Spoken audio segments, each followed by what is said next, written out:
First of all, let me thank everybody for making this meeting. As you know, we convened this meeting, the purpose of which is to receive a report from the commissioners on the work we asked them to assist us with as a university community to deal with the challenges that the institution is going through. And at the outset, I really would like to thank the commissioners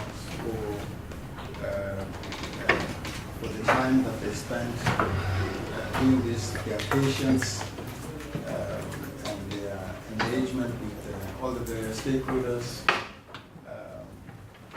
And we sincerely appreciate also want to thank the university community constituencies who took time to make presentations and submissions and cooperated with the process. And we hope that the report will assist us in getting to the bottom of the challenges. After all, the purpose behind its establishment by council was to help us understand the underlying aspects of what we're dealing with, and not just be content with dealing with the symptoms of the challenge. So we hope that the report assists us to do that. I do want at the outset to apologize on behalf of the Vice Chancellor, who, due to other commitments, is unable to be here. She would have wanted to be here. We had a reflection on this, but it was always going to be important that we have the report out there and shared. So in her absence, Professor Ferris is the acting Vice Chancellor, and she's here in that capacity. She would have been here anyway, as you know. She, on behalf, she leads the executive team in this process as part of the steering committee. In her place, Dr. Reno Morat is here and is indeed representative of the executive. I don't know if we have any other apologies, Charmaine. Mr. Chair. I think that with the apologies from Russell Ali. And Vanda Lutzi is on sabbatical. She's been represented. I'm sorry, the person who was going to come in his place, I think, didn't get the message because of load shedding.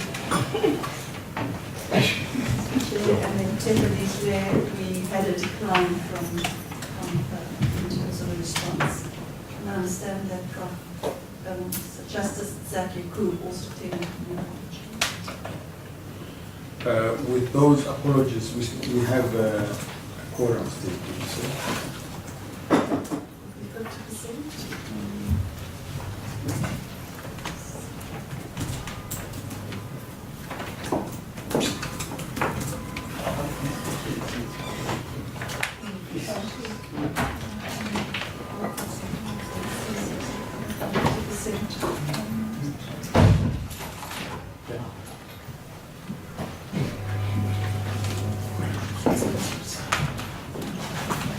Okay, shall we then proceed?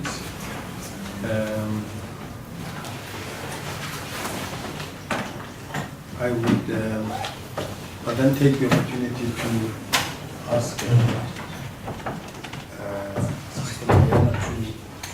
present the report of the IRTC.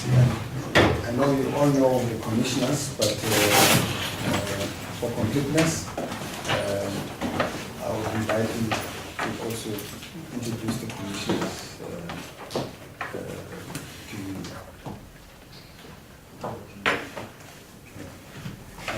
to you. Thank you, Chair. Good afternoon, ladies and gentlemen. On my right is Dr. Marisa Lamba, and just to the left of the chair is Ms. Yasmin Suka, and at the end is Dr. Yvette Abrams.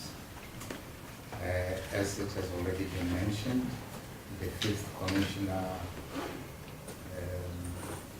Justice Zakia, could not make it today, but he's part of us in every other way. It is our pleasure really and our privilege to have been allowed by this community to have been asked to do this work. And in this period that we have interacted with the university community in the manner that we have in the last few months or so. And we have managed to produce the report, which I hand over to the chair as soon as he has managed to make us comfortable.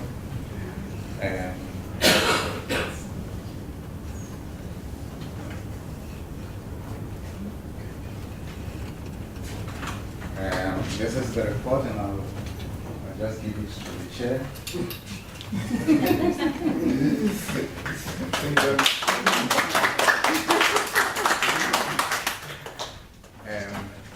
An electronic copy of the report will be sent to the relevant channels that Candice knows about. I forgot to introduce Candice here. She has been the rock that supported us throughout. So she will send out the electronic copy. There are a number of hard copies here, which I consider to have been handed over. We will request that the documents that we received from the university, especially the submissions, be archived. We asked Candice to check how this is done. If you remember, quite a lot of people made submissions on a confidential basis, and we are not sure what the legal position is at the university. We hope you know how that works, or how many years it will take for those archives to be opened. So those copies, those things, Candice here will hand over to the university to be archived accordingly. Now, it was quite an effort to work through this matter, but we considered it, as I said, an honor and a privilege, especially because we believe that the South African higher education system is facing difficulties, and that this is UCT has probably done more than others in terms of trying to understand the situation in this fashion. And we hope it will be a contribution in a small way to the resolution of the problems facing our higher education system. And that if we who are current presently do not attend to these issues in a systematic and responsible way, we might devalue our higher education system to such an extent that our grandchildren and children might not find it as useful as we have had it ourselves. The Commission worked mainly through submissions, which total about 843 pages of those submissions, and other documents amounted to about 1,000 pages. All in all, just under 2,000 pages of material that we had to sift through. The vast majority of people did really heed our request that they should not write dissertations, but 15 pages at most and so forth. But I suppose people at university can't help themselves. So sometimes they do that, but they are not the majority of people who did that. So it was really through these submissions, the hearings, and the reading of the many documents that we were able to reach the conclusions that we have reached. I would now ask Ms. Yasmin Suka to give a brief summary of the report, and thereafter other commissioners might add, and then we may have entertain a few questions. But since you have not read the report, we assume that you are going to be silent, and we will be done with the meeting. I'll now ask her to present the report. Before she does that, and I think that's the raise an important point of procedure that I would ask that we take notes and allow the full presentation to be done, at the end of which we may ask questions which may not just be answered by her alone, but by other commissioners too in the process. So if you allow her to make a full presentation, also you might ask a question that anticipates an answer that might be coming up later, so it's better that you just take notes. I'll be happy to proceed on that. Thank you very much. Thank you, Chair. Thank you, Sito. In the report, we actually set out the historical context, which began with the protests in March 2015, with the roads must fall, and then followed by the fees must fall protests, and which finally culminated in the 2016 shuttle protests, which quite frankly led to a complete breakdown of communication, really between protesters and the university community. And it was necessary then to deal with the impasse that developed at the university, and that's what gave rise to what I think is an incredibly unique mechanism, really, the Institutional Reconciliation and Transformation Commission, the IRTC for UCT.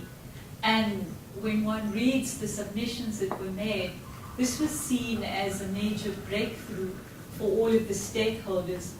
The mandate of the IRTC, of course, was to look into the institutional culture and practices, including decolonization and any that entail unjust discrimination, domination, or violence, including sexual violence, and to make relevant recommendations in this regard, in particular in relation to institutional culture, transformation, disability, and any other matters which the university community has raised over the years or may wish to raise. The IRTC, of course, was also asked to deal with the question of amnesties for those students who had been granted clemency by the university, and to make recommendations on how to deal with the outstanding cases based on the spirit of restorative justice. And so we saw our first phase really as involving an examination of the clemency process and the consideration of whether each student's clemency would be converted to amnesty or whether their clemency status would be retained. And of course, we commenced hearings on this issue on the 27th of March 2018, which continued on the 28th, and then reconvened on the 9th of April 2018. The Chair already spoke to the numbers of submissions, but safe to say we held a number of hearings on this campus and received a number of submissions, many of which were asked to be confidential. In Chapter 3 of this report, we provide a factual account of the events that preceded and followed the Shatford protest in February 2016. In particular, we set out how the Rhodes Must Fall movement initially involved the removal of the Rhodes statue, but triggered protests by students across the country against really the lack of racial transformation at universities. We also set out in this chapter how the Rhodes Must Fall campaign was followed then by the Fees Must Fall movement, which originated at the University of the Witwatersrand, but also was followed then throughout the universities. We also set out in detail the events regarding the Shatford protest, which commenced at UCT on the 15th of February 2016. And we set out in detail in one of the chapters the question of how the accommodation issue led to the beginning of this protest. As you all know, following the protest, disciplinary proceedings were instituted against a number of students. And as a result of the first disciplinary hearing, the UCT Disciplinary Tribunal imposed sanctions in respect of 6 students, which included rustication, together with a period of community service. 2 other students were initially expelled, but managed to have their sanctions changed to rustication and community service.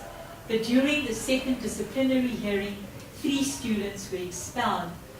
On the 17th of February 2016, UCT filed an urgent application in the Western Cape Division of the High Court seeking an interdict order against the protesters allegedly involved in the events of the previous days.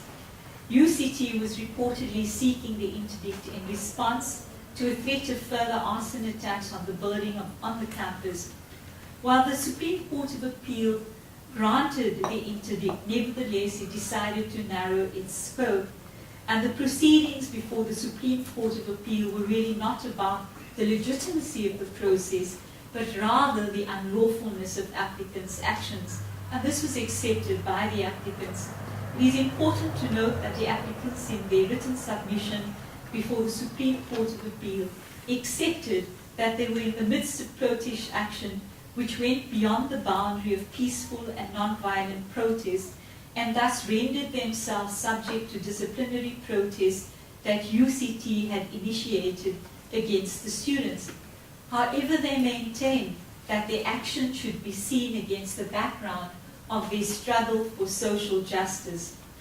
On the 12th of April 2017, the Constitutional Court of South Africa set aside the cost order of the High Court as confirmed by the Supreme Court of Appeal, and in fact ordered that each party pay its own costs.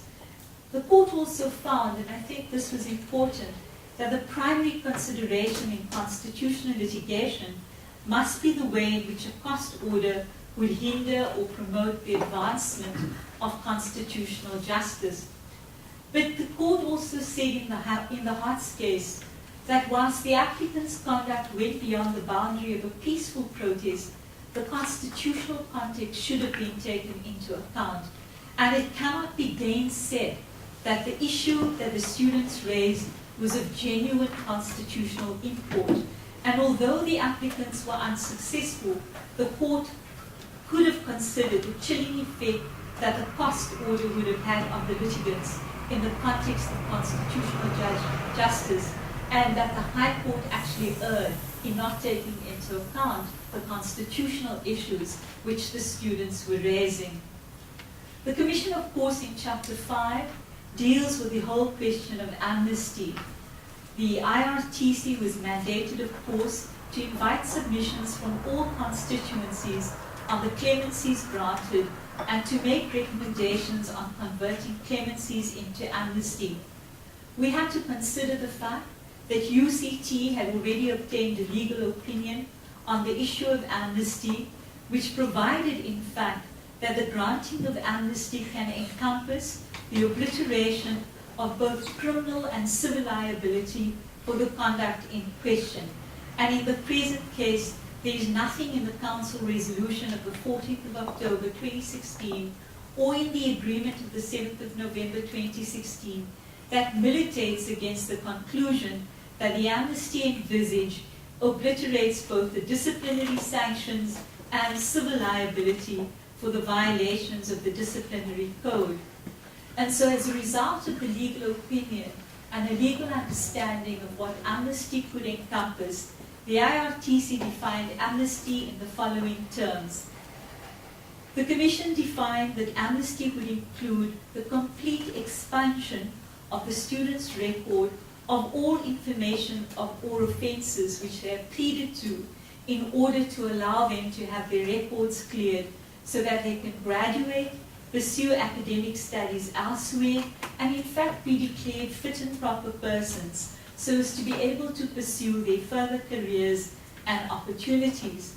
The amnesty would therefore have the consequence that the university ensure that the records of all students be cleansed of all evidence which would have the possibility of implicating them negatively in the future, this of course in the spirit of reconciliation and transformation. We also adopted 2 criteria for the granting of amnesty, namely a full disclosure of the event and incidents in which the students were implicated and an application of responsibility. We also decided from the outset that we would only deal with those cases arising directly from the Shatwood protests, in particular the events that happened on the 16th of February. We acknowledge that in fact student protests unfolded throughout 2016 and 2017, and we believe that these were a direct continuation of inadequately addressed or unaddressed grievances of the students. But one of the challenges we faced was that, in fact, when you looked at the Shatwood protests, all disputes of fact had in fact been dealt with already by the disciplinary proceedings and also by the subsequent cases that took place in the Appeal Court, the High Court, and the Constitutional Court. And we were very clear that the Commission itself would not have, in fact, the capacity to deal with legal questions or disputes. And in fact, we made recommendations in the report on how to deal with the other outstanding cases. So we then invited eligible students to submit their amnesty applications in the form of written submissions that had to be short, not technical in nature, to support their amnesty applications. Some students had already submitted full dossiers which included decisions of the tribunal and, in fact, video footage featuring the incidents in question. And based on these written submissions, students applying for amnesty were required to appear before the IRTC in order to make oral submissions to own responsibility and, in fact, respond to questions arising out of their submissions. We received written and oral submissions, and we in fact recommended that 8 students be granted amnesty. On the 4th of May, the IRTC subsequently met with members of the Steering Committee and informed them of the amnesty process and handed them the list of names of the students it was recommending receive amnesty. On the 23rd of June 2018, the UCT Council resolved to confirm the recommendations that the amnesty be granted to the 8 named students in respect of the events on the campus on the 16th of February 2016. Of course, while we set out in completeness the charges, the acts and incidents, what we do not disclose are the names of the students, and this is of course for purposes of confidentiality. The IRTC also dealt extensively with all of the other issues that were raised. So in Chapter 6, we deal with the issue of racism, which is also based on the oral and written submissions that we received. In Chapter 7, we deal with the issue of housing at the university. In Chapter 8, the mental health challenges that came through from our interaction with both students and academics.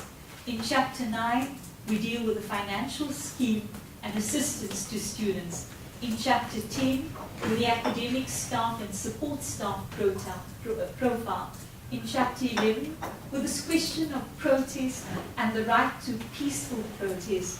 In Chapter 12, the constraints we experience. And in Chapter 13, what we call the road to reconciliation. So let me move very quickly to our conclusions. We found that, in fact, the student protest had a devastating impact on individuals, their families, communities, as well as the academic community as a whole. The impact of protest also affected parents, siblings, and communities of those affected. We were struck by the fact that, in particular, many students were the first ones in their families to attend the university, and it had a devastating impact on families when they were expelled, suspended, and often rusticated. And financially, this became an extreme drain on the resources of many families. It also had a devastating impact on the academic community and raised resentment and, of course, built cleavages in the university along racial lines and created an overall atmosphere of mistrust at the university between staff members themselves and between staff and the students. We noted in our report that the protests in 2015, 2016, and 2017 were linked to a number of issues that fueled the protests.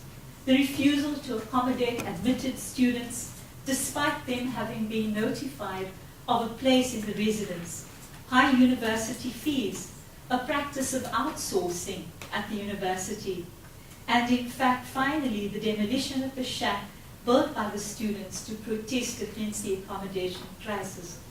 There were also other causes of protest, and this we call the structural violence, the question of racism, sexism, psychological abuse, and the dominance of a prevailing ideology, including the question of repression.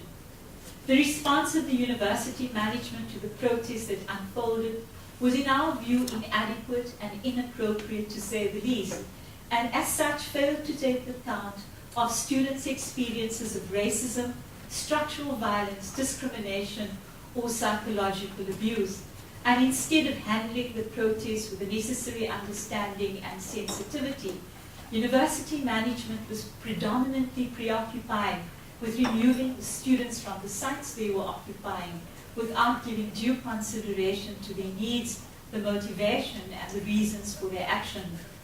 Based on the available information, the Commission also believes that the university did not exercise enough care in contracting private security companies to operate at the campus by not vetting and screening them.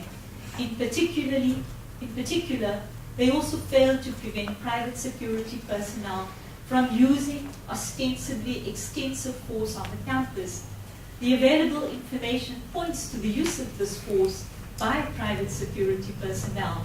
We also received information about inappropriate, discriminatory, or racist behavior by personnel, and we ask that these allegations, in fact, be further investigated. The Commission also noted with concern the lack of an appropriate university policy on private security companies at the campus. On the basis of the submissions received and an analysis of policies and other documents, we have reluctantly concluded that racism does exist at UCT, and that it goes beyond attitudes and beliefs, and is aided and abetted by poor management systems which administratively result in discrimination on a racial basis. It is worth noting that not a single submission that we received claimed that UCT is not a racist place. And of course, racism almost often manifests itself in subtle forms of daily microaggressions, which however have an impact equal to a direct and explicit racial discrimination. We found that it affects people differently and therefore should be understood intersectionally in conjunction with other forms of discrimination and violence linked to one's different identities. In the report, we also deal with the policy of allocating places at the university residences.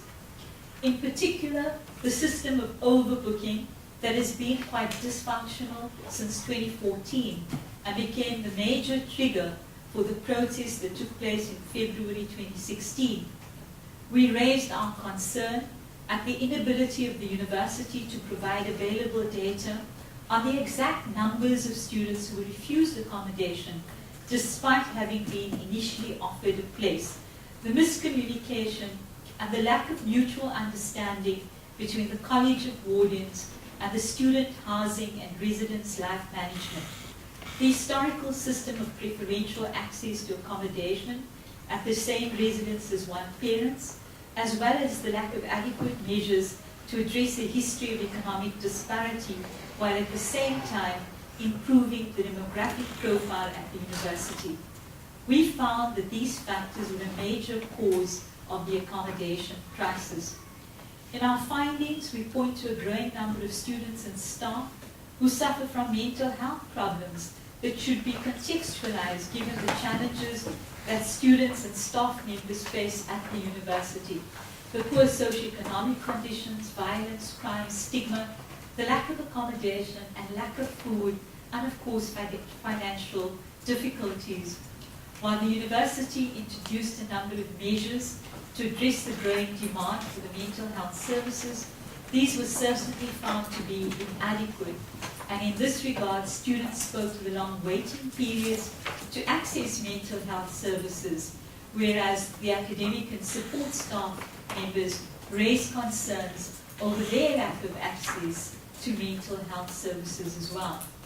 We also noted that the university has introduced a number of programs and measures aimed at financially assisting those students who are unable to pay for fees, accommodation, transport, or food. And we would like to commend the university for these initiatives, which have certainly contributed to a greater inclusivity and equity at the university. However, we also noted with concern that given the many students come from extreme poverty, many of them admitted that they feel compelled to share their bursaries with families, which results then in them not being able to meet their own on-campus needs.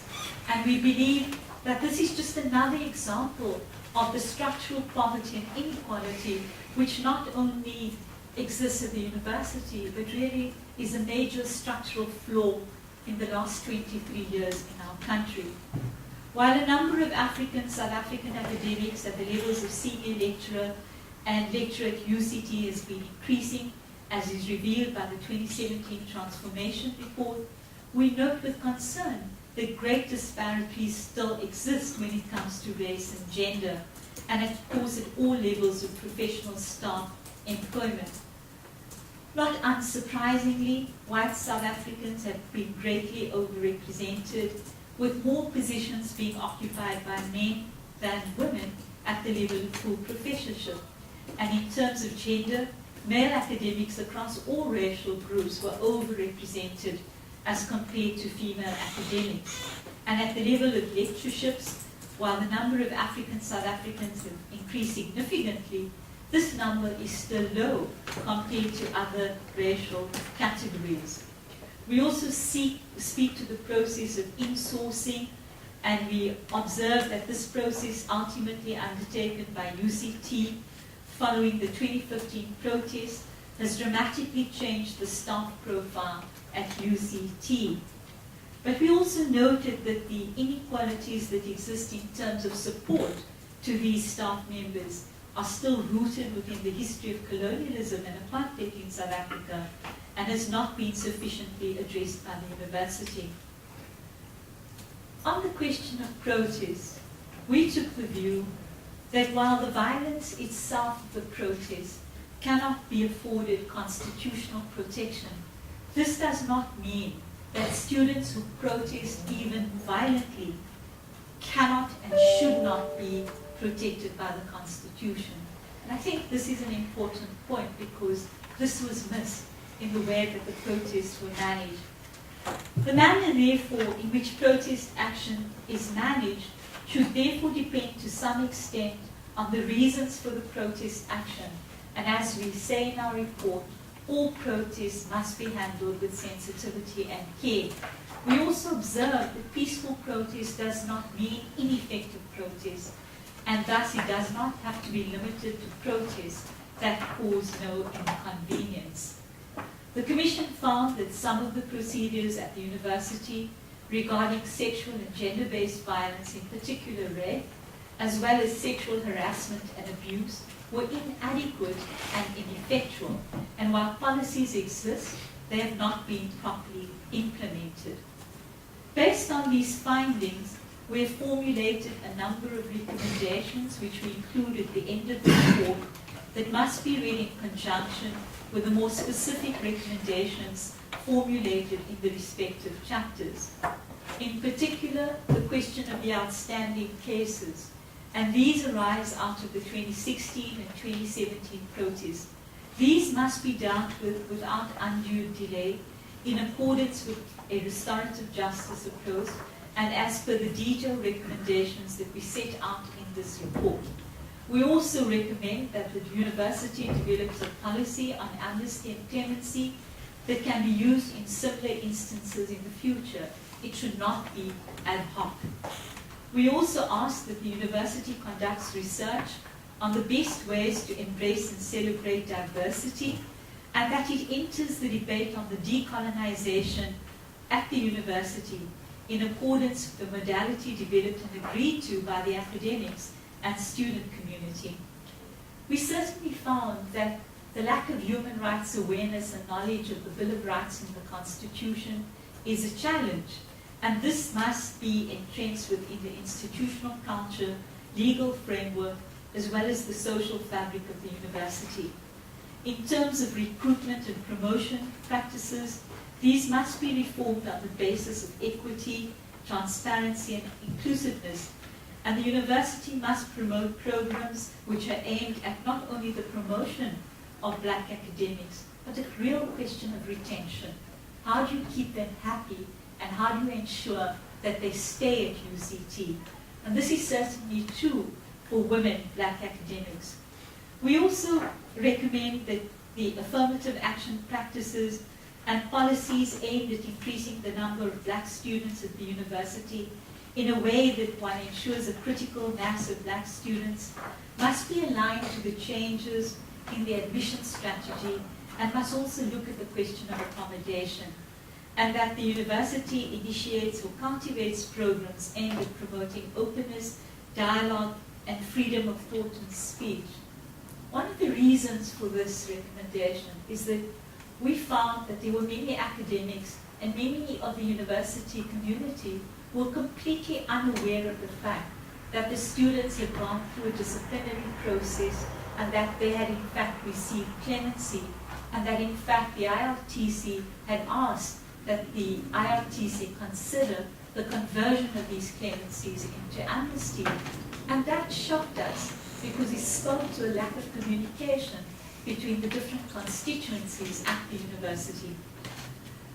We also recommend that the university and government immediately review the crisis they have created in university accommodation and urgently negotiate in order to determine how much student accommodation is necessary and make provision for this as soon as possible. We also ask that you revise the policies on assigning residences at the university, and in particular the practice of overbooking, the re-examination of the policy of preferential treatment based on a parent's previous stay, and collect data on the students that were refused places in residences and why.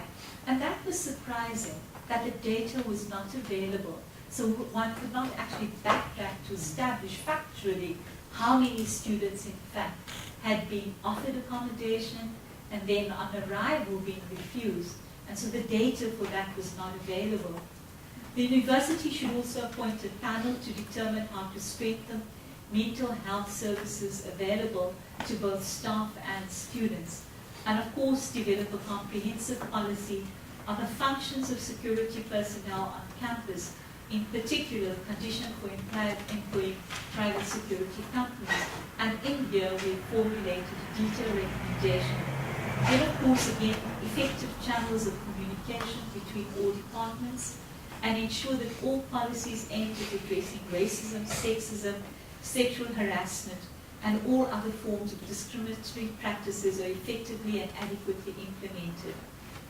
Big question that came up, reasonable and equitable legal representation available to students to defend themselves in proceedings brought against them by the university. And then, of course, to strengthen and begin an effective and prompt implementation of policies regarding sexual and gender-based violence, in particular rape, as well as sexual harassment and abuse, by providing a full spectrum of psychological, health and legal services to victims of violence. Finally, in the last chapter, we set out what a pathway could be on the road to reconciliation. But reconciliation can't take place without an acknowledgement of what went wrong at the university, and then, of course, to take into full account what emerged from this process that the IRTC handled, and finally to implement measures in which these issues are discussed. So this is just a short summary. I would urge that you actually read the report. Thank you.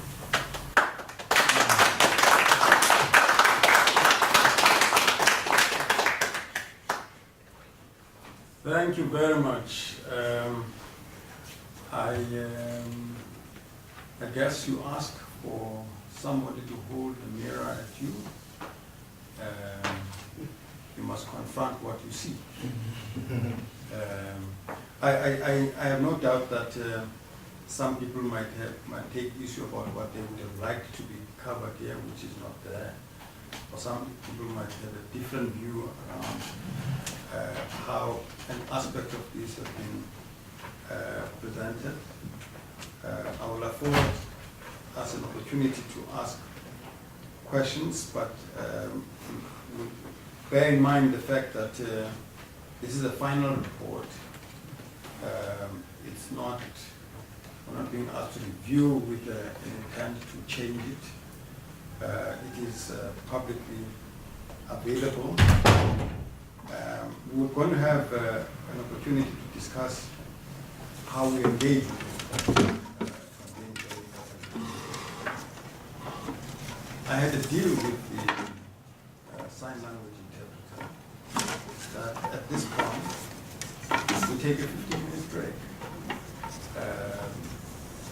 And I think it will afford us also an opportunity to formulate our thoughts in terms of what we want to ask in light of the agenda that we have. Is it okay if we take a break at this point? Okay. Thank you very much. So we convene at 5. Thank you very much. Apologies, I didn't acknowledge our technical team there, and thank you for your assistance. We appreciate it. And also, I didn't introduce and acknowledge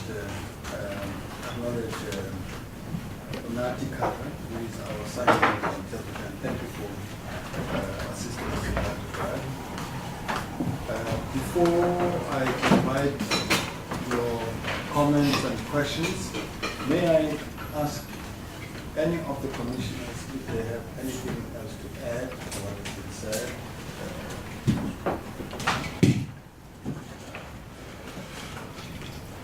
Yes, you will find this in the report.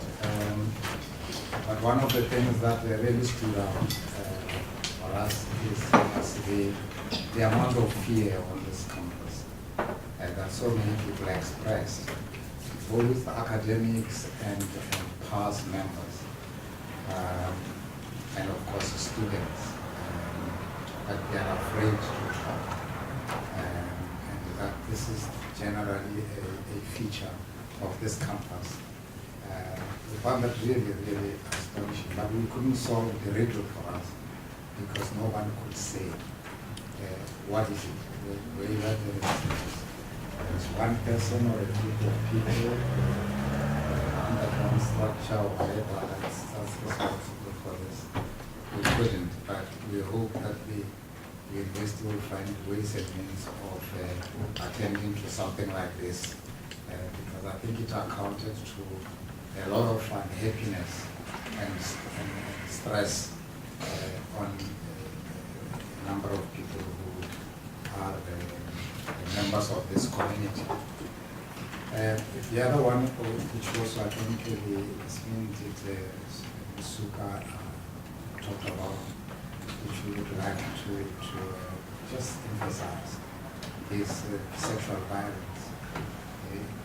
One or two female students appeared before us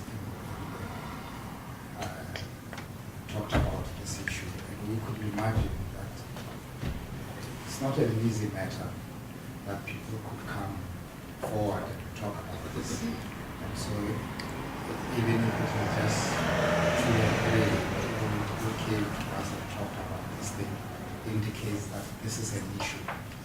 And one student in particular really broke our hearts because she couldn't go through the discussions with us without breaking down a few times. And we had to organize some counseling for her. And I think that will remain with us when we see a young woman in that state because she has had this kind of problems. And the support base was not very good at the university, but also not so at all.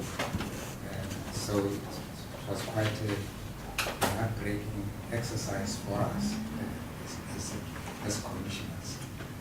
Those are the two that I thought I could just emphasize. I thought that they were mentioned.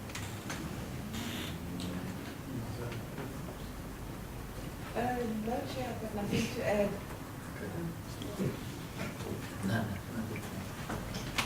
Okay, over to you, Lorna. Just first off to say thank you to the commissioners for the work done and the report, and I look forward to reading it more closely, but I do feel encouraged by what I've heard. I have a question about one of the students that you met with in the amnesty period, but the student was not granted amnesty. That student contacted me directly by virtue of being an alum of the university, and I'm one of the alum reps, and said that they wanted to know what was the situation, and I'm not sure how you addressed that in the report. Let's take some more questions or comments. Just a quick practical question. Can we know exactly when the report will be released and how? It's a very easy one. The report is being released today. This meeting is to release the report. So by virtue of this meeting, the report is public. So the university will decide on what other mechanisms employ to make it available to the wider university community generally. It is covered, the presentation is live so the steering committee members, constituencies, will from today be at liberty to interact with their respective members on the report, and then we'll come back and have deliberations on Friday to get feedback from you on how you want us to proceed with the report, with a view to giving a recommendation, to council, and we'll await that feedback. But this is, in the first instance, it had to be presented to the steering committee at the public release of the report. Yeah, I mean, I was hoping that it would now be on the internet, on the UCT website as from like now, because if everybody here is going to consult with constituencies over a short period, So, I mean, that was what I thought was going to happen, and I hope it can. Because, as I understand it, Friday is specifically for each of the constituencies, well, for all the constituencies to come together here and say, these are the recommendations that were given. Are we saying to council, those look like good recommendations, and it's very difficult for people to consult if there's no report. Okay, so just, can we just note that, because we're going to discuss the processes of engagement and all of that, but the summary is that this constitutes a public release of the report. It's publicly available. There may be appropriate mechanisms that people have of how else it can be made easily available. Any other questions? Yes, sir. Yeah, thank you. And I must thank the commissioners for the division work in preparing this report and for the work over the past few months in consulting with the IRTC, in consulting with the university to bring us to the point where we are. I just have, I'm reading at the report and some of the factors that were identified. I'm on page 58 on causes of protest action. So it has been identified that on the day of the shack of 16, management has acted in a particular way in which the shack was unlawfully demolished.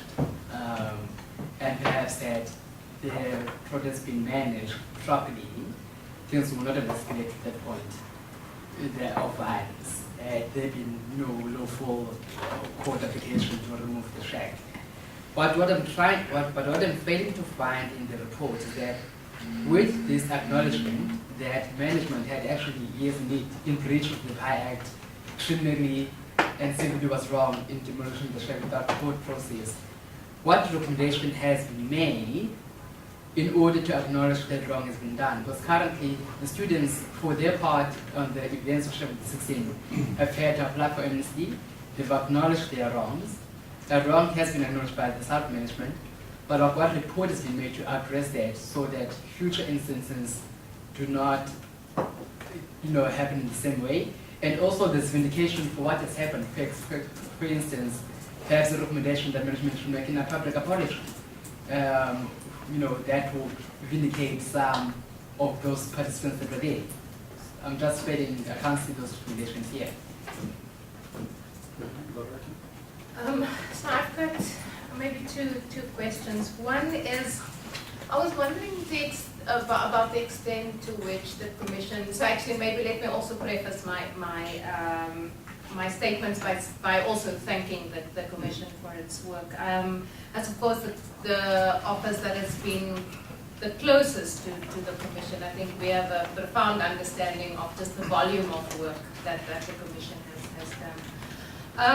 I was wondering about the extent to which the Commission has also taken into account some of the work that has been done by the University over the last 2 years in particular. So certainly a year and a half maybe at the time that the Commission was dealing with it. So just for example, in terms of the implementation of the mental health policy, for example, and this was detailed in the transformation reports of 2017-2018 in terms of the number of health professionals that were appointed, and also, but probably importantly, that deals with issues such as the long waiting list, which hasn't existed since the middle of last year for mental health. So just those kinds of, the kind of recent work that has been done and how is that featured in the report. A second question is around the recommendations, and of course we were really sort of hoping that the IRTC would help us as a university who's really struggling to deal with systemic and structural racism, that the Commission would help us in sort of looking at this in the context of the broader South Africa, who's also grappling with this, and kind of coming up with concrete ways of dealing with it. The Commission is suggesting that specific departments do some research on this. And I was just wondering whether there could have been more concrete ways to help us address this, because this is a concern for us. Okay, we'll have another round. Commissioners wish to comment on the questions raised. I think on one of the students, I know the student that you're talking about, and she was unable to go through the process because of the crisis she found herself in. So if you turn to chapter 2, we have a section on recommendations on the outstanding cases, and we actually break them down into categories. Some of them remain linked directly to the shuttle protest, but the others, of course, to the 2015 and 2017 period. And the challenge there, of course, was that while the university had names on the list, they had not yet prepared disciplinary charges for any of them. And we had made it very clear we don't have an investigative capacity. And so we were unable at that point to deal with those cases. But we do suggest measures in here to set up a mechanism to actually deal with them, because they can be dealt with quite quickly based on the line of inquiry that we took. I think that we also point out that there are a number of people who also continue to face criminal charges, and we know that there was a direct intervention between them, the students, and the National Prosecutorial Authority. And there we've said that the university, obviously as the complainant in minor criminal matters, would be able to have charges withdrawn. But when it comes to the more serious issues, that discretion would lie with the NPA. And we do suggest that there should be a review of those criminal cases to look at what path the university wants to take in terms of taking these matters forward. So I think that ultimately the university has to decide what are the disciplinary charges and how should they then be dealt with. Because remember, the big question is disputes of fact and admissions of responsibility. Okay, there's a question that was raised in respect of breaches of PAIA in the handling of the removal of the shack and the culpability and I'm navigating my way in stating your point very carefully, because I know that you can reprimand me very quickly. I didn't say that. So your question has not been answered. Do you want to comment on that? You notice that even with amnesties, we were stating that we didn't ask any of the students to apologize or publicly. We doubt the value of such public apologies, whether or not they are permanent. All that we asked for was that the students should accept responsibility and state the facts. And management did not appear before the commission to state their case in as far as the demolition is concerned. But there are findings on our part that the manner in which management handled these things did not help the situation at all.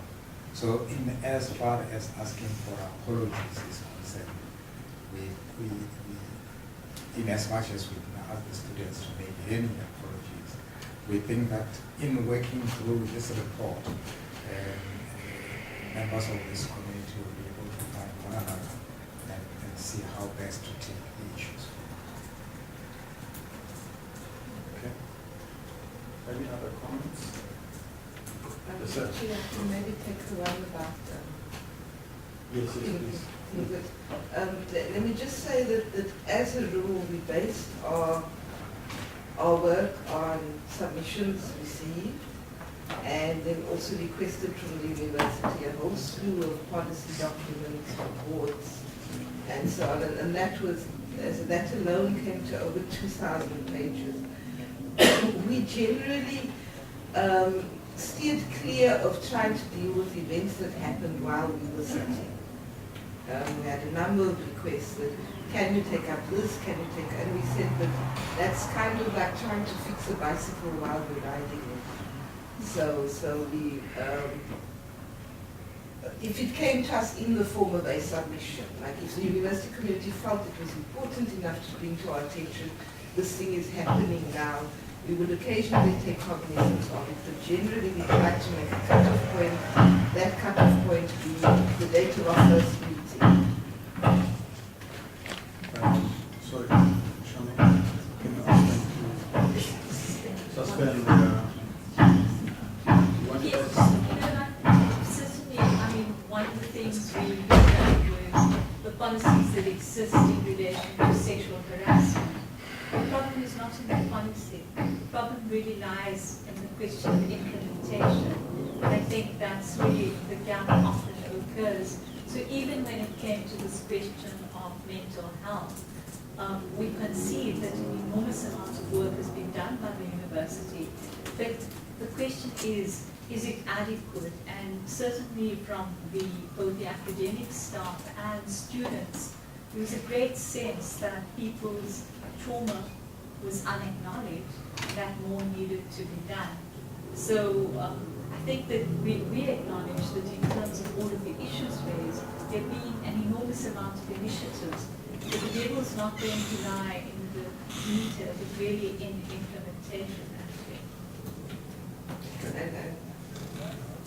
Well, if I could just add to that, that often we, and as my colleague has pointed out, often we saw the absence of a data collection process. There was a lot we could not pronounce us because there simply wasn't a process. I mean, I happen to know that lots of mental health was rolled out, but it appears that there are faculties that it's now going to be rolled back. But what I don't see, for instance, is a process whereby that information from the faculty comes to a central place in real time. So these are anecdotal, but really so we chose to deal with it by saying, here there is not a data collection process. Here there is not a flow of communication, rather than dealing with specifics of what had been done and what had not been done. Thank you. Okay, I'll take the one last round. So, I regret I wasn't able to attend your presentation, and I apologise if you've already answered my question. It's concerning Chapter 6. I'm trying to anticipate what questions members of Senate might ask the Senate representatives about this chapter. And one fairly obvious question concerns the allegations made about named departments and allegations of racism in particular departments in the university. And these allegations are cited here. And I wonder if you could share with us whether you attempted to corroborate these allegations or whether you solicited any submissions from the departments in question as to whether the allegations were correct, or whether you just took the allegations at face value.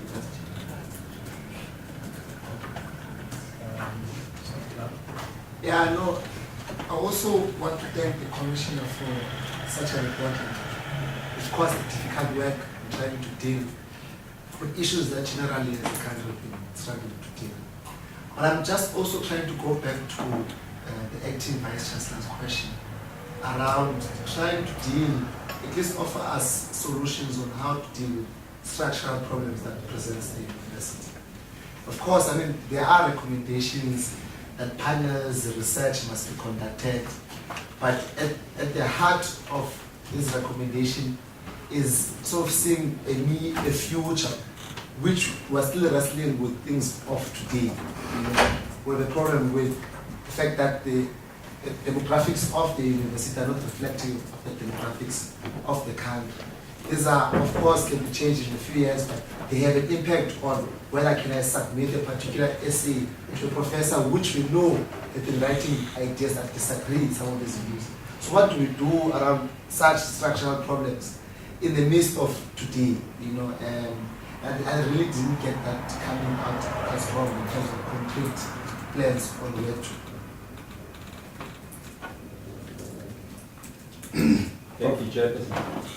I'd also like to thank the commissioners for the wonderful work they have done, laying the groundwork for what we as the investor community need to take going forward.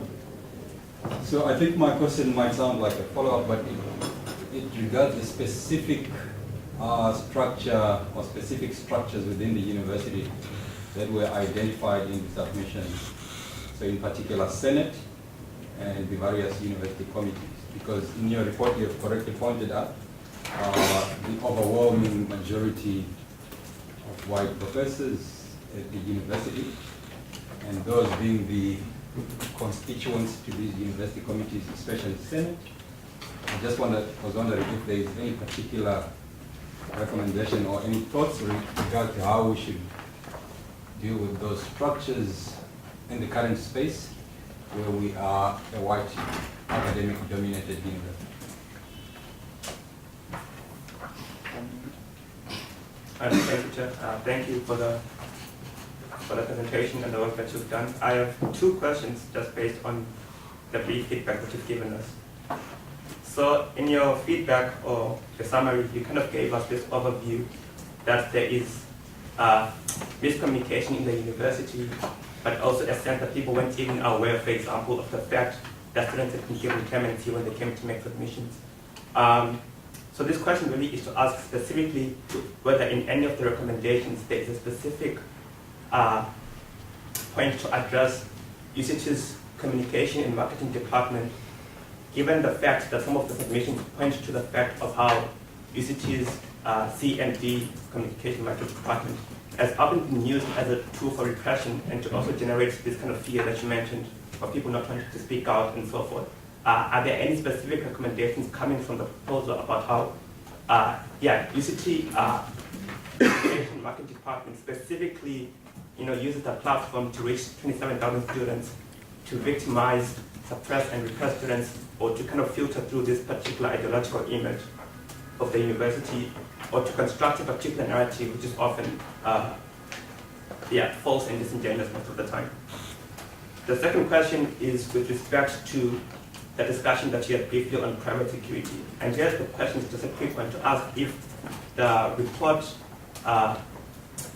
discusses or considers the position of whether there should even be private security on campus in the first place. One, why the role of the police is not enough in addressing protests, and if the report itself considers if there should even be private security as opposed to just having a discussion of the specific policies that UCT can implement in vetting or recruiting private security. Is there a discussion, is there a position taken in the report to say that there shouldn't be or there should be private security in some cases? That's all. This might be similar to Sino's question earlier. I'm concerned that there's been a look at what has happened, Shackful and other protest moments. And many students have suffered. Recently there was a discussion hosted by the, I get the words wrong now, but Feminist Decolonizing Hub in Psychology. And it was four years on from Rhodes Must Fall. There was a guest professor from the USA that came. And there was a student who attended, and she spoke quite strongly about her frustration as a student who's been able to continue her studies with an awareness of the price that some other students have paid, and she, it's something that's a burden to her. And I'm mentioning this because it just illustrated very powerfully, and she mentioned the IRTC, and that the IRTC is happening, and we hope that something different, we'll see something that addresses the challenges that those students face, but that's not what I'm trying to raise. She made me think of something else, and that was the reality and the truth, that the students have paid a very heavy price. The management, however, is able to be a note here that says this is where management has gone wrong. So I'm really concerned. Because this is the problem we face as a country right now. That people went to the TRC and said things and then got their amnesties, even though most of them didn't still tell the whole truth. And now people still feel that there was no justice, you know? And for me, this is about how does the university, and so I don't make this point to be vindictive, but I make this point because we really have to see how do we have meaningful reconciliation and not something that ends up being, you know, there's an undercurrent that is never resolved amongst the university community as a whole, not only students, because remember the students at the university have parents that are alumni, have people related to them that are staff here. So if we want to find a way that we actually come together, my concern is that the report needs to reflect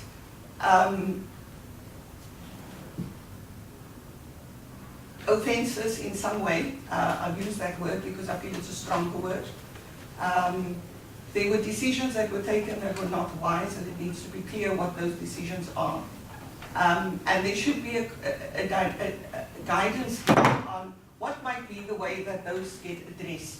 Not in a way that is witch hunting, because I'm not coming from that point of view, but really from a point of view of that people can feel that there's been some acknowledgement. Because there are people that were employed by the university, maybe still are, that did things that in other circumstances you call criminal. And so these things can't just be like they don't exist. Okay. Yeah, the last one. Yeah, it was.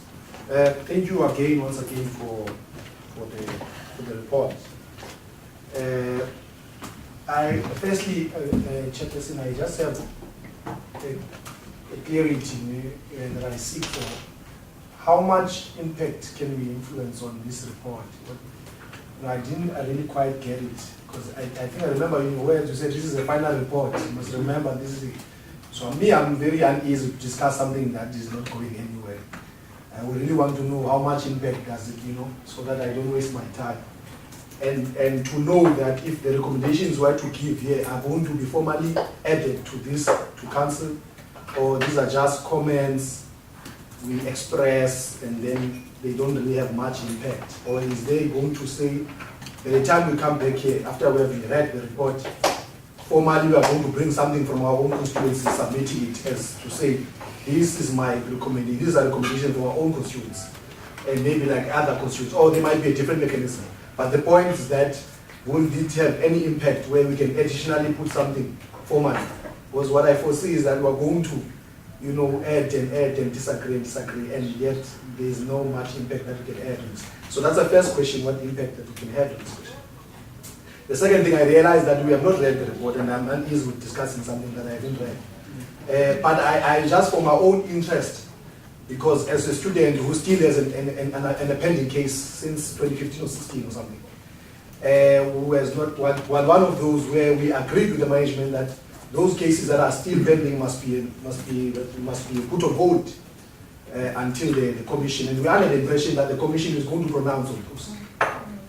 But seemingly the commission comes back and say the councillor must pronounce, which if we knew would have done it the other way around, we probably would be free now and graduated a long time ago. So my question is that I'm going back to read this thing was to understand it for personal reasons and for political reasons. What does it mean? Now, from what I heard was that the recommendation is that the university must find a way to deal with this. But it's the very same reason we took this away from the university, to say that the commission must deal with this in a neutral space. Because I deal with a lot of cases in tribunals, for instance. The tribunal UCT is a kangaroo court. That's why we keep being said that none of these cases are going to go to tribunal. For instance, the vice chancellor appoints the proctor in the tribunal.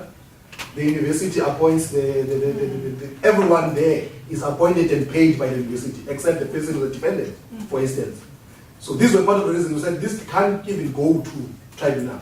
Now, once you say the university must see to it what it does with these cases, it suggests that it's going to operate with the almost same mechanism that we disagree with. No, now, for my own reading, maybe you have it in detail, but just so that when I read it and it's not there, so I might be able to know what the commission is thinking about. How do you then address this issue, or did you even foresee this problem of even having to take this back to the university and be subjected to the kangaroo court that also the favoritism of the university? You know, because I don't see that we'll be able to go in such a space. You know, I think it's going to take us back to the very same, because these are the questions that we are uneasy with. So please, maybe you have it in detail, sorry if you do, but just for my own personal, you know, I would like to know before I leave. Okay, so I'm going to invite the commissioners to... Sorry, Chairperson, it falls directly after Carter's question, just an extension of it. On the second last, It's a rider. Yeah, it's just an extension.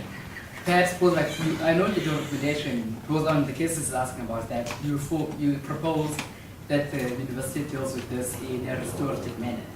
But interestingly, that is undefined.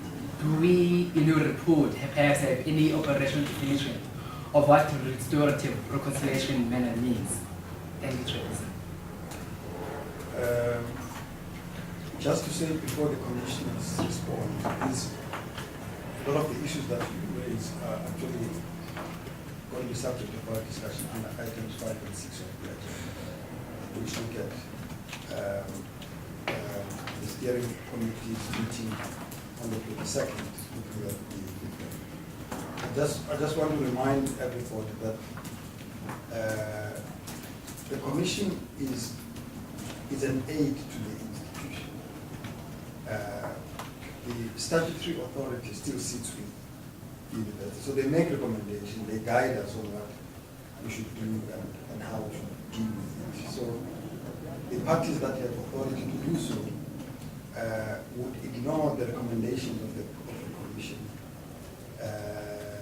in my view, at their own peril. And I can't imagine that there's anything to demonstrate that the university council that set up this process would not take the recommendations seriously.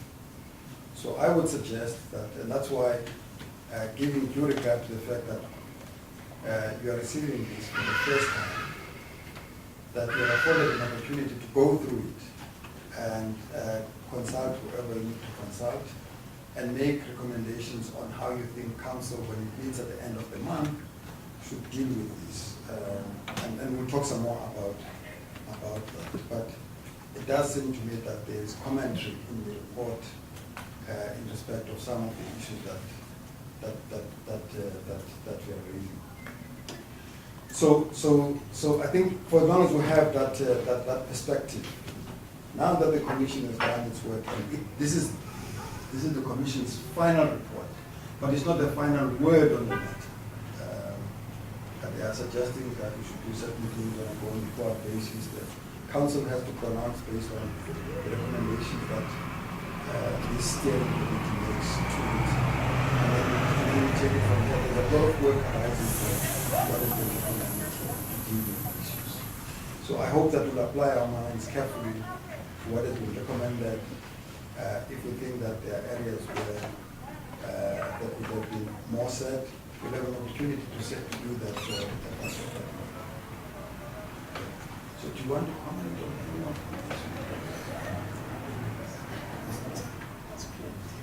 And I'll comment on a few things.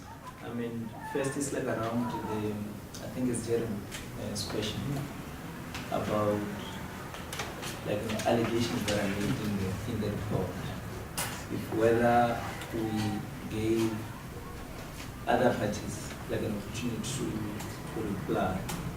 And I think it goes back to the methodology adopted in this commission. That obviously the commission was open to almost everyone to make submissions. And then we went to an extent of going to different faculties. Because initially we thought all submissions will be made and people come to the fore. And then going to faculties I think was an attempt to try and ensure that all parties come to the fore and make their oral submission. So in terms of the allegations made, there are those that were sort of verified in terms of various submissions made, and of course, some were made anonymously, and there was no way we could then have gone through other parties to verify that.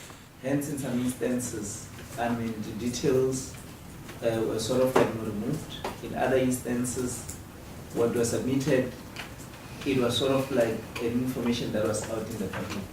So in such instances, I know in that chapter, there are names which are left in the report. In other instances, were sort of not removed. So obviously, when you take the whole sort of evidence that was put to the fore, we all concluded, as a commission, that the allegations of racism, they sound to be very truthful, and it sounded like in other departments there were a lot of examples which were repeatedly given by different people, either in oral submissions and written submissions. So I guess that would be our reply to the issue around the allegations of racism. In terms of the last sort of comment around concrete recommendations, because everyone seems to be saying, tell us, step by step, what is it that we need to do on this issue? What is it that we need to do on this issue? And of course, in a work like this, you rely heavily on also what you hear, because some of us are outsiders. We are not residents of this university. And when you read specific sections, there are instances where we are quite direct on what needs to happen. And I think following what the chair has sort of said, I think this becomes a blueprint of some sort for the discussion on Friday. To say, when you talk about the issue of right to protest, the issue of bringing private security, personnel on campus, we do sort of comment on some of the issues that need to be taken into account. And of course, it is upon the university, community, to then agree, to say, should we or should we not? And if we do, what are the rules of engagement? And if we do not, what are the options that we sort of have? If you read, I think the chapter on right to protest and the issue around private security, there are sort of concrete comments that have been made around that. And in terms of the issue of students being subjected to disciplinary processes, right to legal representation or not, and the manner in which that process is constituted, I think Yasmin, in her summary, did touch on this issue, around, obviously, especially in cases where some matters get taken to court, to say, obviously there's an imbalance there. In terms of, where students need to go out of their way to seek their own legal representation, while the university can easily, afford a legal representation. So obviously, when you read that section carefully, it does talk to the concern that is being sort of raised. And obviously, if we read the report in isolation, it becomes very difficult, because all these sections talk to each other, and it will be a matter of on Friday when the deliberations are being held, to say, in conclusion, what are the key sort of issues that are being raised in the report. But if I only read the section that is relevant to me, and I don't take into account other points that have been made, and it will feel as if some of questions are not being answered. Okay, I would suggest that we read chapter 6, giving due regard to addendum on page 74 by Judge Yap. may be raising a different point to what Jeremy is raising, but nonetheless it's important. Actually, just on the cases, I think the challenge with the cases was the university couldn't make up its mind on whether they were going to deal with the outstanding cases or whether they should. And when we received the list, they were received without any real documentation in terms of charges that had been prepared. And so if you look through chapter 2 at the end, you will notice we break them up into categories. We had made it very clear from the outset that in many ways, when we look at the students that we dealt with for amnesty, they've gone through a number of processes, including the disciplinary hearings, the clemency processes, all of the court cases, and they in fact have made many admissions around the facts in the case. And so what we suggest in this chapter is that there should be a special disciplinary which is used to get a plea bargain or an admission of the facts in hand. And then there could be the reconstitution, not that any of us were looking for having to deal with this in the future, but you could take 3 members like we did, which constituted a quorum, and you could deal with it very easily in that way. The challenge, of course, is that the university needs to make its mind up around exactly what charges they are preferring in terms of the disciplinary violations. And once that's settled, we can deal with it very quickly. And we suggest that in here.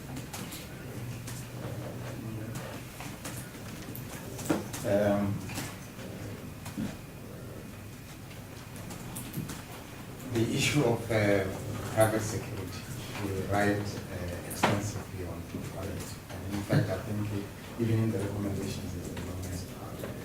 And we debated a lot about this, whether private security should be allowed on campus at all. Even whether the police should be allowed on the university. We thought in an ideal world, we should not even have police on universities. And that issues should be settled within, even if there are protests, and that most probably if there is an understanding, we should not even have police on campuses. But in the end, we felt that it is unrealistic to say so, to say that there should be no security invited to campus at all. But we recommend, not only in the recommendations themselves, but in the body of the report, how this matter should be handled carefully in order to avoid human rights violations, injuries, and issues like that. We talk about how they should be vetted to ensure that they are proper and fit to handle the kind of things that they need to handle. Protection of people and property on campus. You look at what has happened elsewhere, not only at UCT, but also in other campuses throughout the country, how university property was destroyed, including books and things like that. Could we say in all conscience that let there be such things? But we really did discuss this at length, and we regret that we even have to consider it. The structural things that we refer to about the seniority being all white and professoriate being white and mainly white and mainly male, and so we also address that in detail. We are not saying that not only in the recommendations proper, and we also suggest that whatever recommendations we make should be read in the context of what other points are made in the body of the report itself about those issues. And we know that you can't sit here today, or the council sitting on the 31st or 30th, at the date you have, and say from this day onwards, the the Senate will be constituted by so many women, so many black people, so many white, and so it's impractical. And we have asked that certain mechanisms be put in place to remedy that situation. You'll find that in the report on personnel, on staffing, and on student recruitment, and so on, in order to make this campus a much more effective place. And you would not can imagine the number of debates we have had and how difficult they were. Some of those debates on these issues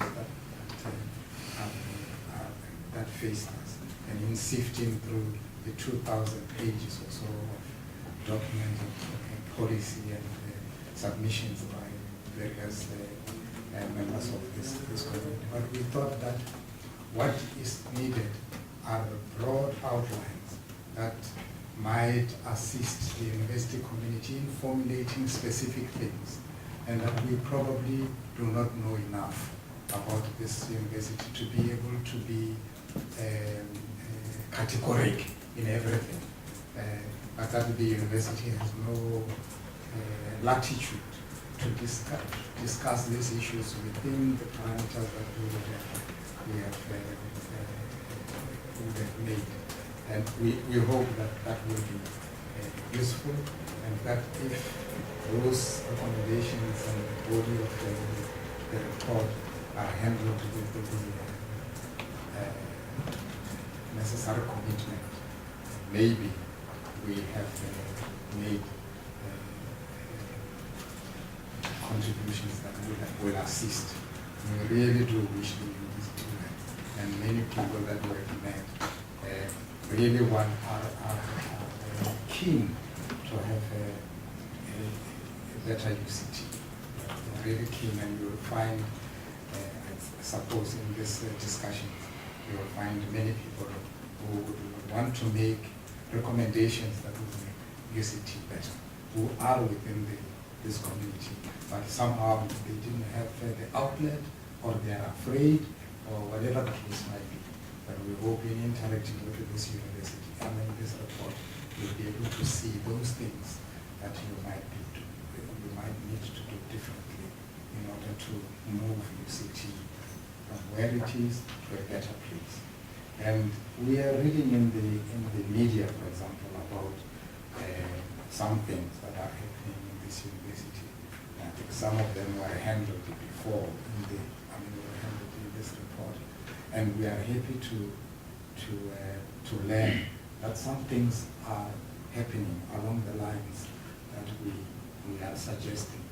I read, for example, that we didn't talk about it, that there were some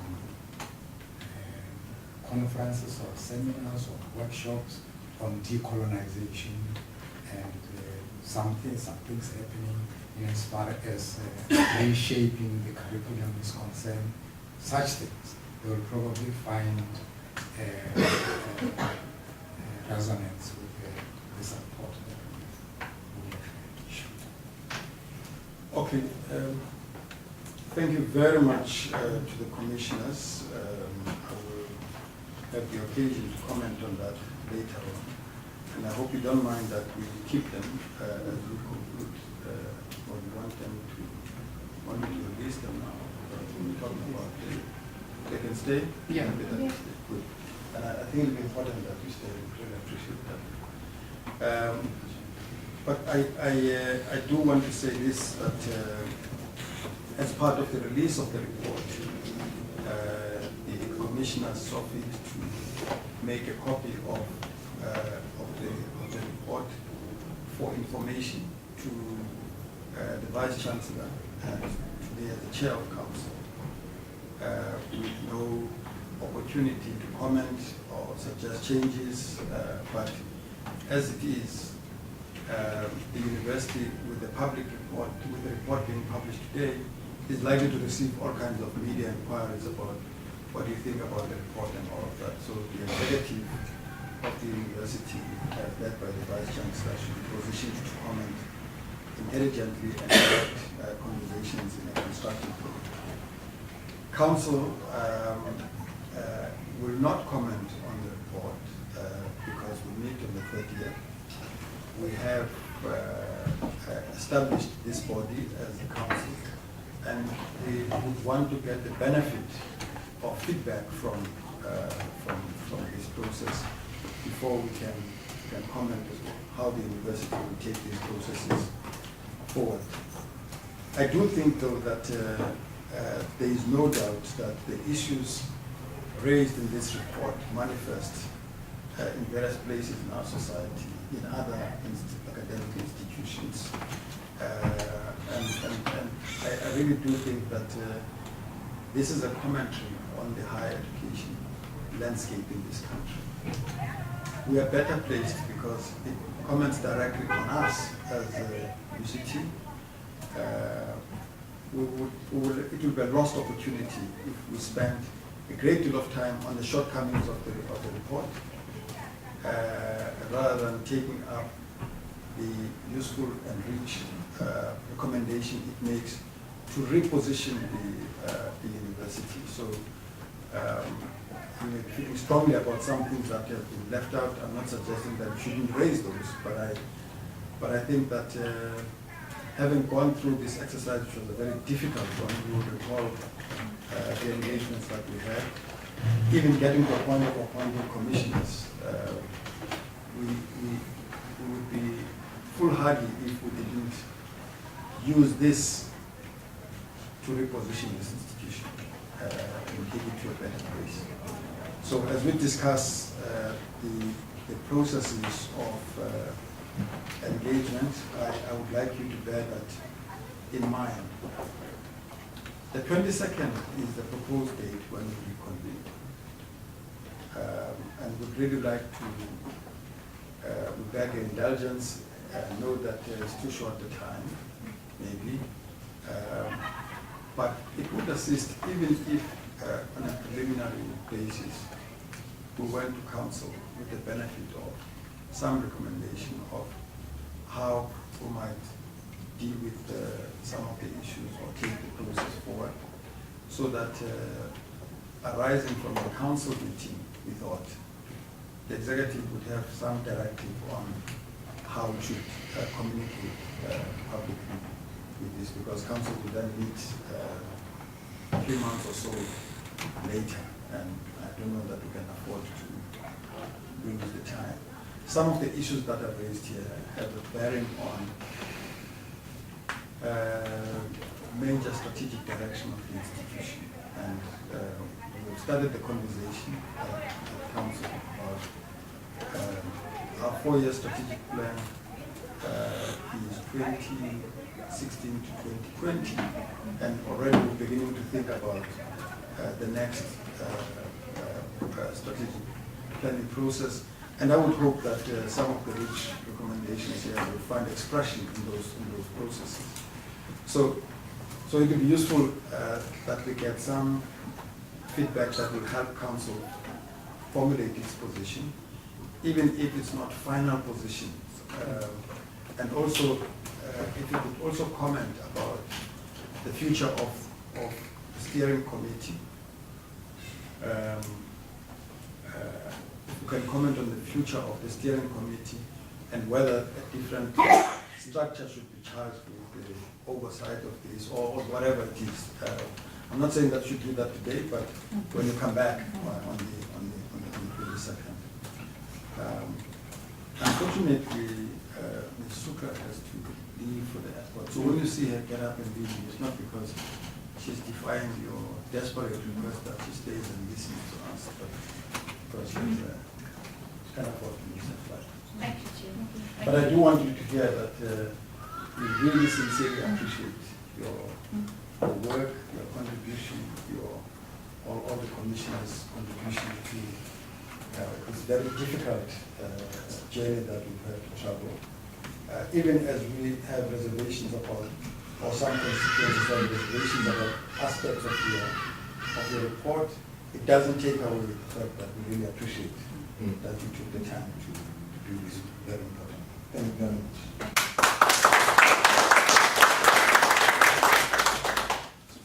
Chairman, thank you, Chair. I am concerned about the time limit. I think we effectively are going to have 2 days in which to read the report and to get feedback from our constituencies.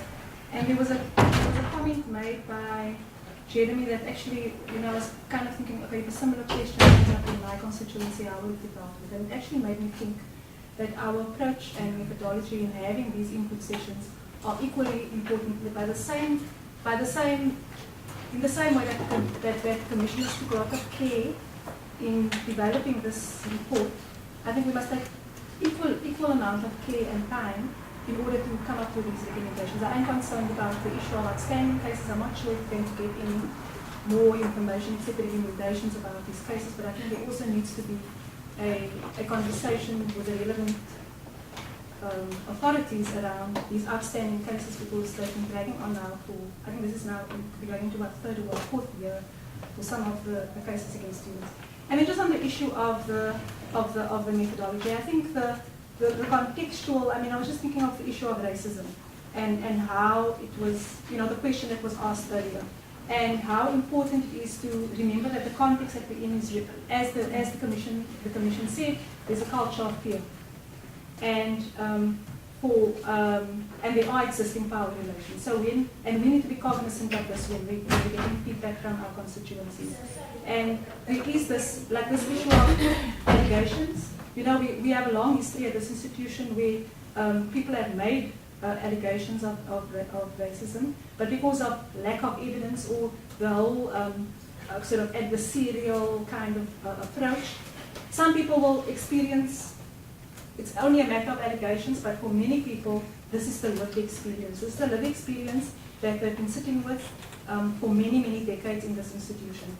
And so it isn't just a matter of, this cuts right at the heart of the systemic and the institutional issues that we have brewing below the surface. And so for me, the time issue actually undermines people's lived experiences in terms of taking this feedback. And one of my memories of when we were doing the road shows was that there were many staff members who also came to me and said, we are actually afraid to speak out.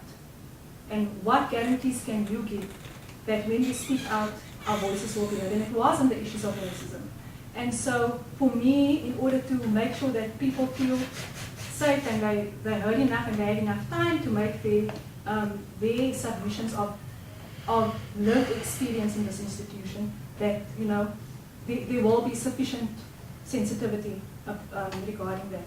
And I think in doing our conversations, we must also be conscious of our own positionality and our own privilege. So I go very much into my constituency, knowing that I'm a senior past staff member and that there are a whole group of new past staff that have not maybe got the benefits that I have as a senior manager. So how will I, or some of us, do those kinds of engagements, taking into account where people are at and where they find themselves at? Because they might not have access to emails, or they might not have the benefit of being able to just take an hour out of the day to have a conversation or to have a meeting. And I think what I found very valuable, the same methodology that the commissioners have used of listening and having an open mind, is really crucial in terms of having these inputs. Because now we're at the point where we present the report, and we are going to have to be the listeners as the people who are going to have to report back to this back to the steering committee in order for the recommendations we made. And I think 2 days, it's essentially 2 days because we have a public holiday, and I think there are even many people who might not even come to work on Friday because it's an opportunity for a long weekend. So I'm very concerned about the time factor and rushing this.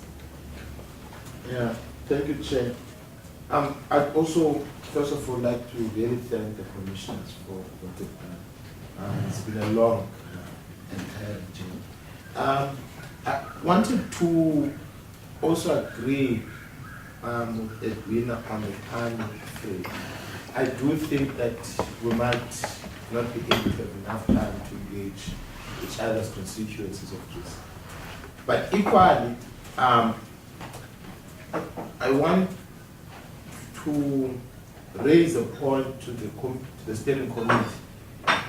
When we were discussing the formulation of the terms of reference, the criteria for commissioners and who, even eventually, the kind of commissions we finally got, there was a huge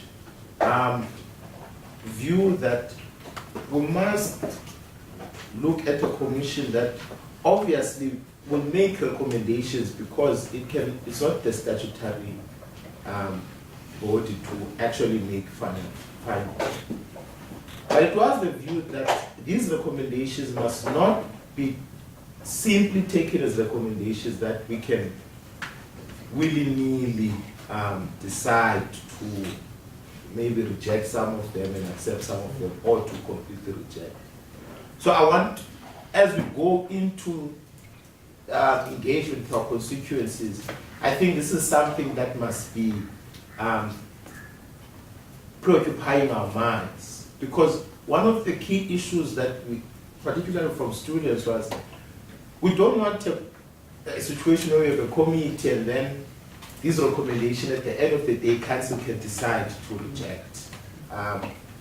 So I also don't want us to start the process here now already at the steering committee level of maybe rejecting some, because once we do that we might get ourselves in a situation where council can also ask the question, if you can do this, why can't we as council do it?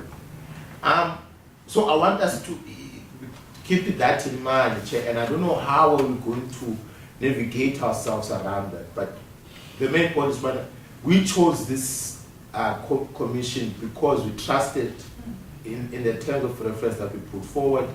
We had full trust in the commissioners in which we decided to appoint at the final end. And in terms of how you also wanted us to maybe talk about how we move forward, Chair. And I think, you know, maybe the commission, I haven't read the full report properly, obviously, but there might be some issues where we feel that it did not deal in this more specific way that we wanted to deal with. I don't think there's anything stopping us in deciding as this committee when we meet on Friday, what would be those bodies or institutions created to make sure that the recommendations of the commission are implemented. For example, looking at the agreement briefly, there is in chapter 6 of the agreement, the establishment of the rapid task team, which part of its references is to, it says to monitor the implementation of this agreement. And part of the formation of this commission is in that agreement. So there is a body in a sense that is there to monitor the implementation of the agreement.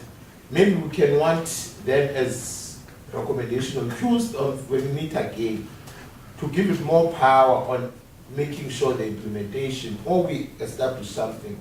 But my main plea when I chair is to, in whatever we do, can the commission's work not be undermined? As if we were not the same people that said we put faith in the terms of references put forward, and in the actual personnel that we put forward to do this work, as we move forward in trying to get further consensus from the university, I think. Yeah, I just want to support that in a sense. So I know it's a very short time, but I think there's a real danger if we say we need more time, because council is meeting on the 30th. This will be in the public domain, all council members will have it. If the steering committee doesn't say anything to council for the 30th, council will go without any guidance, but and council's not going to stop thinking and discussing. So, I mean, respond to you don't think it thinks, okay, but it's yeah. That in response to Edwina's, I mean, I don't think that this is going to be the end of it. I think this is meant to be as a basis for discussion and doing a whole lot of other things. So I don't think that people looking at it and going to be very difficult to consult it all, but coming back and giving a first view of whatever on Friday, that at least can go to council to say, yes, we think this is a useful thing, we want the recommendations to go forward. Because I also, we did say right at the beginning, we will be very wary about fiddling with recommendations, because if we can fiddle, then what can council do?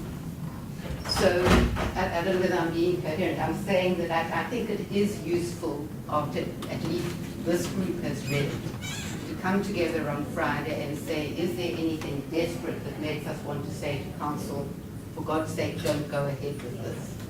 Or can we say to council, this was part of a joint thing, we like the report, please will you start implementing, and implementing might involve a whole lot more consultations and all sorts of other things. And you could come with ideas for that. But don't say to council, we'll wait another 3 months until we can come back to you. Okay.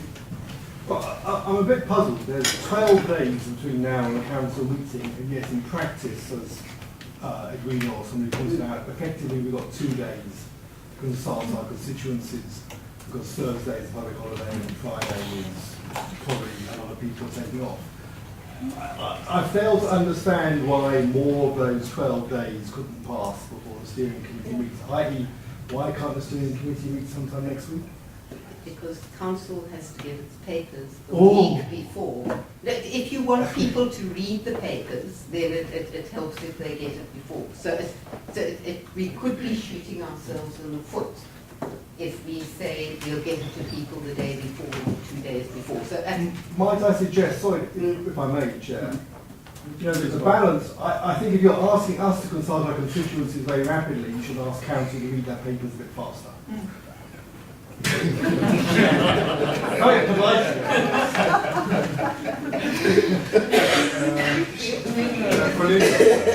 For the first time.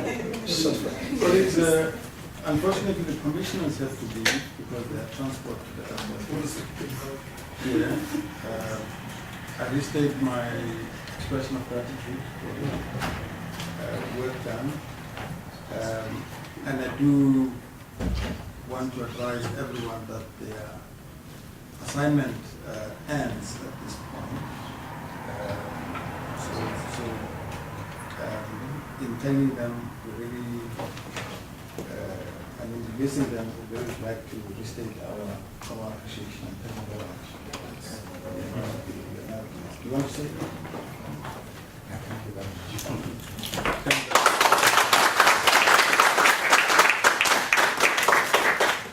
Okay, I don't know that we want to spend too much time on this. Edwina, of course, is right. That more haste, less speed. There are ways to matters that are raised here. But the reasoning behind a suggestion that we give council what may be an initial feedback is to enable movement where it is possible to move fast. A broad indication that certain things must be gone into in more detail and then come back. But it enables us to send a signal to the university community that the council, having established this body with a recommendation on the table, takes it seriously and is able to progress the work. And I hope nothing about that approach suggests that we are being superficial in processing some of the things that need more engagement and require more input from various constituencies, etc., etc. If going as it is, council can only note it, because in line with the point made, if council has established a steering committee, it must be guided by the steering committee. We can't take decisions without feedback from the steering committee. So if steering committee says, we've received the report, we've noted it, we're going to process it, that's the report that goes to council. And therefore council just also notes the report and will wait for the feedback from the steering committee. It's our call. But the point I made earlier on stands, that council will not take a view on any of these until we get a report from some indication from steering committee on how to proceed. So I'm more comfortable with the letter, with the letter alternative that you present. But my question is, okay, you mentioned the council will meet in the next 3 months. If let's say it takes a month for steering committee to actually consult effectively, come back and process the report and be able to understand its contents and flesh it out properly, right, such that it can make informed and substantive recommendations to council. Can't we then summon a management meeting of council, or council can't they meet after that, or is it this report not that much substantive that it would warrant an unscheduled meeting of council? Yeah. That was going to be my other alternative suggestion. Maybe. It may be, I mean, convening council with external members is a costly exercise. It does raise an issue as well as to whether the issues raised warrant and justify that cost. Because a lot of the issues that are raised here are issues that we are aware of. But there are some issues, in my view, that comment on where we are on outstanding disciplinary matters that are causing a lot of angst in the environment, etc., etc. So the complete body of this report, council can't act on until the steering committee says something about it. Are we at a place where we want to do that, or do we think that we should meet on the 22nd and say the following recommendation could council expedite? The following recommendations could council hold in abeyance and allow consultation with the broader university community? Can we find consensus, etc., etc.? So I think we would be foolhardy to imagine that council would be able to take a conclusive view at its first meeting. I don't think we'll be able to take a conclusive view as a steering committee either in our first meeting. But we might agree that certain issues create a favorable environment in the institution to show goodwill in terms of what has come out of this process. And I really am not trying to put pressure on anyone that we should be overly hurried in dealing with these matters, and that we should ride roughshod over our constituencies and not be consultative. But I do want to say that council won't take a position on any of these issues until we get feedback from a body that we've established, which is this body. Thank you, Chair. I support that view. I would, in line with what Lindo has said, I would also be hesitant to also use a blanket approach to the entire report. So I would support that staggered approach that you're proposing, that we still meet on Friday, and we as a steering committee can decide where we are at that stage with regards to each particular recommendation or specific set of recommendations, and we decide which ones we feel we have sufficient consensus from the steering committee plus the constituencies to take forward to council, and which ones we still feel we need more time and so forth. I would hesitate to just put everything back, because that would actually show that we are not really taking the work that has been done by the commission seriously enough to warrant that it needs to be dealt with in real time. And take your colleague No, I just want to agree with Prof. Terry that in principle we can meet on Friday, where we can agree on burning issues that if they are not resolved in the next 3 months, there might be ripple effects. I also want to suggest that room should be opened for further consultation, around this. So it's not a closed thing. Just because we have made these initial submissions does not mean that further submissions on the report cannot be there. Because we don't want to have a situation as if we are not chosen to take decisions. Some of us are chosen to take decisions on behalf of people in the absence of not being able to meet everyone. That's what leadership is about. So I think we must be able to gear towards that direction of meeting on this, to at least make some recommendation so that the process can be unfolded. So I support exactly everything that has been said right now. Right? So, but for the non-related point to make about dissemination of the report. So the practice will be the CMD will release perhaps tonight or tomorrow, IRTC report and other updates, and that goes immediately. I say that I delete. But I think to give this report its breadth and respect is that I would just suggest it should come. You should write it should come from you directly, so that it can actually be read by people. Otherwise, CMD might just not prioritize. They might class it up with the other updates. So we can release it tomorrow. That way, it actually gives to constituencies in a PDF form. And please do not do this thing of putting a link to an email, or rather put the exact PDF. Yeah. Yeah. Did you hear that? I'm not much clear that I understand the difference. We can only put a link to the PDF. We cannot put a link to the... Okay, get you. Okay, get you. I meant attach it. Are we happy to? Oh, yes. Yeah. Attach the file. That's possible. Are we happy to move on that basis? Yeah. Busy? You want to say No, I'm acting busy, please. when you act in the absence of Just acting cautiously. substantive person, even just a substantive. No, I support this this process. It'll allow, I think, us all to familiarize ourselves with the report and have I think, a much more substantive engagement around the report and how we take it further. So yeah, I'm fully in support. Okay.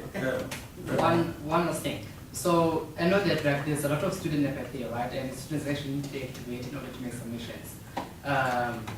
And what happened in when we got submissions, that there was a committee that was set up that actually geared and created the process for submissions consulting constituencies. So something that I put up now, and I don't mind hitting it up again, in order to make sure the constituencies do receive consultations and substantive submissions to engage with the report, is that Chairman just facilitated that. Can I receive an updated constituency member list so that I can reset the subcommittee with Jackie in order to just imagine ways to make sure that communities and constituencies do engage with the report and that submissions are received such that recommendations that are made will reflect the broader community views. Yes, such a shit. I mean, such things, I think they are also appropriate for Friday as we move forward in terms of the nitty-gritty and putting weight to. I would have thought so. Yeah. So are you happy that? Yeah, I'm fine with that. So we'll meet on Friday, what time? From 3 to 5. I'd like to thank everybody for your patience and your attendance and your contributions throughout the process of the IRTC. And also like to thank those that may be viewing this conversation from wherever they may be.